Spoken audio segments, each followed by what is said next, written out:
कभी कभी हम बिना कुछ जाने या तो अंदाज़ा लगा बैठते हैं या फिर अपने अनुमान के आधार पर बिना सच्चाई को जाने निर्णय लेते हैं।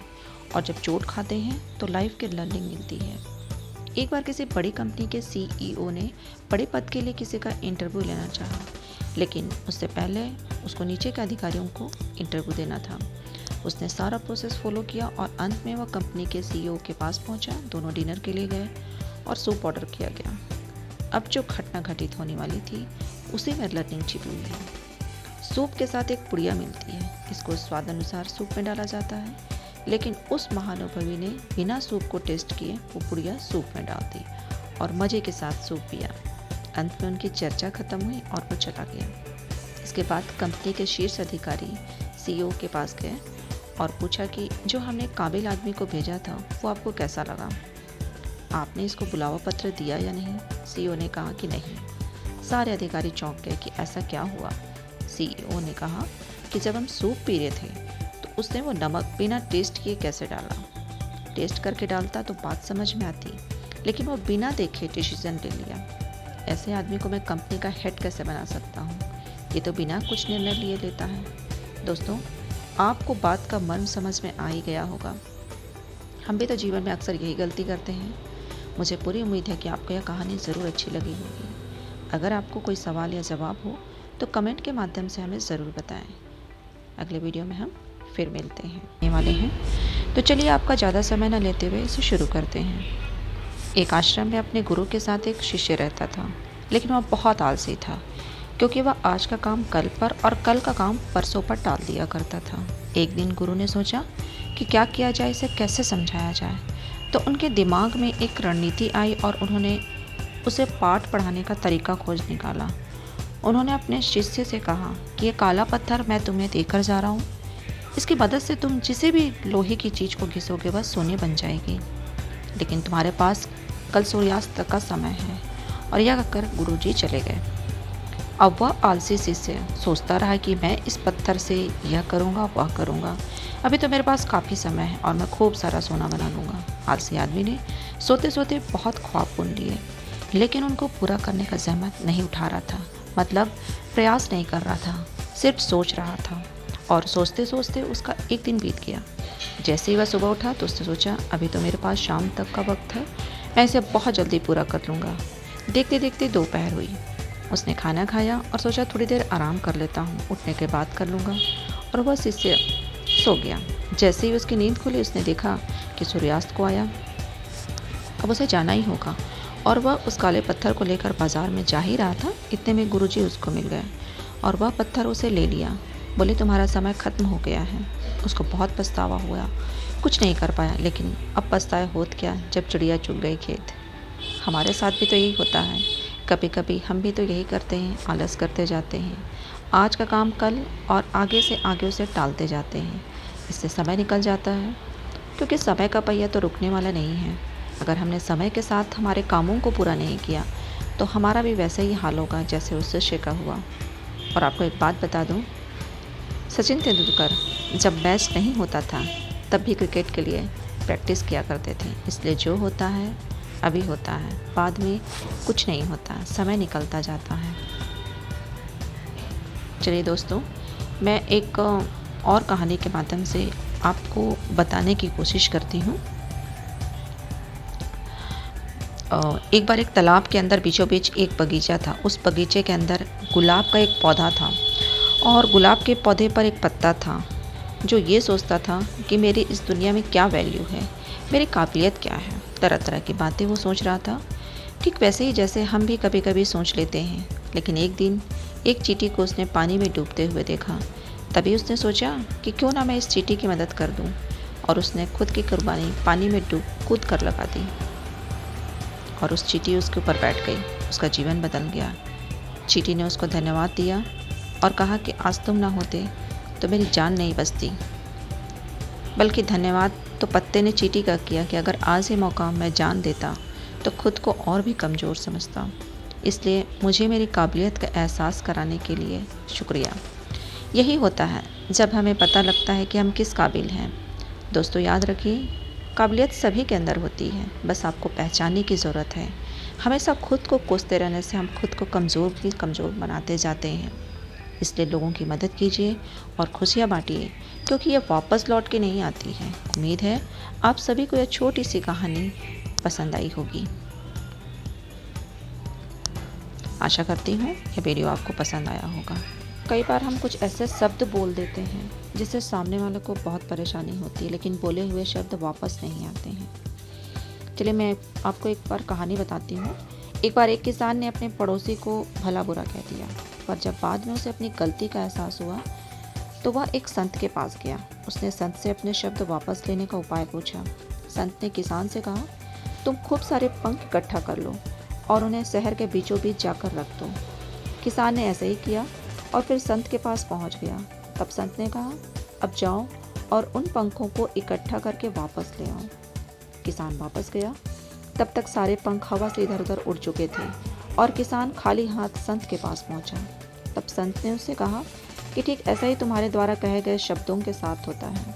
तुम आसानी से उन्हें अपने मुख से निकाल तो सकते हो, पर चाहकर भी वापस नहीं ला सकते। इस कहानी से हमें यही सीख मिलती है मित्रों कि कुछ कड़वा बोलने से पहले याद रखें कि भला बुरा कहने के बाद कुछ भी करके अपने शब्द वापस नहीं ले जा सकते।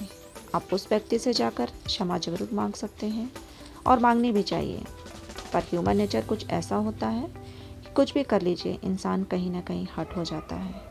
जब आप किसी को बुरा कहते हैं तो वह उसे कष्ट पहुंचाने के लिए होता है और बाद में उसे आप ही को अधिक कष्ट देता है। खुद को कष्ट देने से क्या लाभ? इससे अच्छा तो है कि आप चुप ही रह जाएं। मित्र, और कहानी है, आप हाथी नहीं इंसान हैं।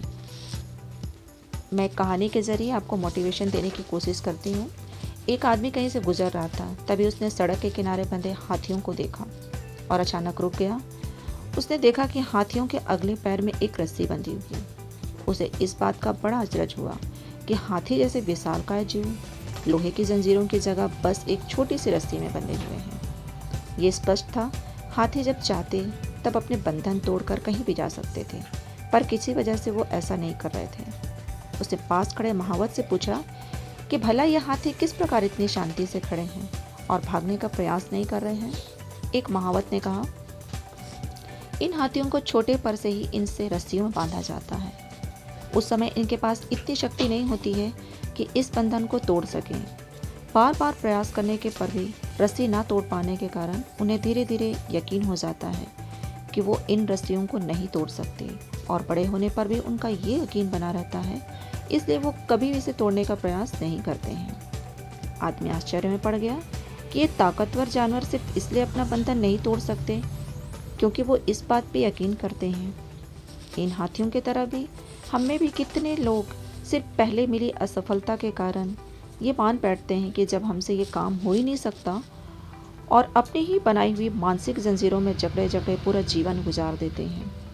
याद रखिए मित्रों, असफलता जीवन का एक हिस्सा है और निरंतर प्रयास करने से ही सफलता मिलती है।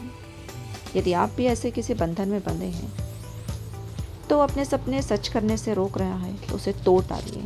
आप हाथी नहीं इंसान हैं। एक और मोटिवेशनल कहानी है, एक तितली का संघर्ष। एक तितली संघर्ष कैसे करती है।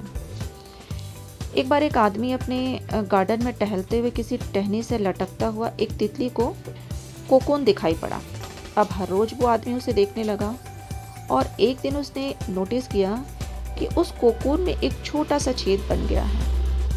उस दिन वो वहीं बैठ गया और घंटों उसे देखता रहा। उसने देखा कि तितली उस खोल से बाहर निकलने की बहुत कोशिश कर रही है, पर बहुत देर तक प्रयास करने के बाद भी वो उस छेद से नहीं निकल पाई और फिर वो बिल्कुल शांत हो गई, मानो उसने हार मान ली हो। इसलिए उस आदमी ने निश्चय किया कि वो उस तितली की मदद करेगा। उसने एक कैंची उठाई और कोकून की ओपनिंग को इतना बड़ा कर दिया कि तितली आसानी से बाहर निकल सके, और यही हुआ। तितली बिना किसी और संघर्ष से आसानी से बाहर निकल आई, पर उसका शरीर सूजा हुआ और पंख सूखे हुए थे। वो आदमी तितली को ये सोचकर देखता रहा कि वो किसी भी वक्त अपने पंख फैलाकर उड़ने लगेगी, पर ऐसा कुछ भी नहीं हुआ। उसने बेचारी तितली को कभी भी उड़ नहीं पाई और उसने अपनी बाकी की ज़िंदगी इधर उधर घसीटते हुए बितानी पड़ी। वो आदमी अपनी दया और जल्दबाजी में ये नहीं समझ पाया कि दरअसल कोकून से निकलने की प्रक्रिया को प्रकृति ने इतना कठिन इसलिए बनाया है ताकि ऐसा करने से तितली के शरीर में मौजूद तरल उसके पंखों में पहुंच सके और वो छेद से बाहर निकलते ही उड़ सके। मित्रों, वास्तव में कभी कभी हमारे जीवन में संघर्ष ही वो ऐसी चीज़ होती है जिसकी हमें सचमुच आवश्यकता होती है। यदि हम बिना किसी स्ट्रगल के सब कुछ पाने लगे तो हम भी ये अपंग के समान हो जाएंगे। बिना परिश्रम और संघर्ष के हम कभी उतने मजबूत नहीं बन सकते जितनी हमारी क्षमता है। इसलिए जीवन में आने वाले कठिन पलों को सकारात्मक दृष्टिकोण से देखिए। वो आपको कुछ सिखा जाएंगी, आपकी ज़िंदगी की उड़ान को पॉसिबल बनाएंगी। मित्रों, अगले वीडियो में फिर मिलते हैं, तब तक के लिए। मित्रों, हर बार चाहे ज़िंदगी कोशिश कर ले, ये लाइफ है, मुश्किलें आएंगी। हर मोड़ पर, हर मौके पर, हर दिन मुश्किल आएंगी। हर तरीके से हमारे इरादों को आजमाएंगी। पर ये पूरी तरह से हम पर निर्भर करता है कि हमें पानी बनकर उस मुश्किलों में पानी के साथ बहकर जाना है या तेल की बूंदें बनकर पानी के ऊपर आ जाना है। ये सिर्फ हम पर निर्भर करता है कि आज के दिन को कैसे सफल बनाना है। हर सुबह जब हम कुछ करने लगते हैं, जब हम सपनों के लिए आगे बढ़ने लगते हैं, तो हमें बहुत बार मुश्किलों से घबरा जाते हैं। हमें लगता है हम नहीं कर सकते हैं, हमारे इरादे कमज़ोर होने लगते हैं।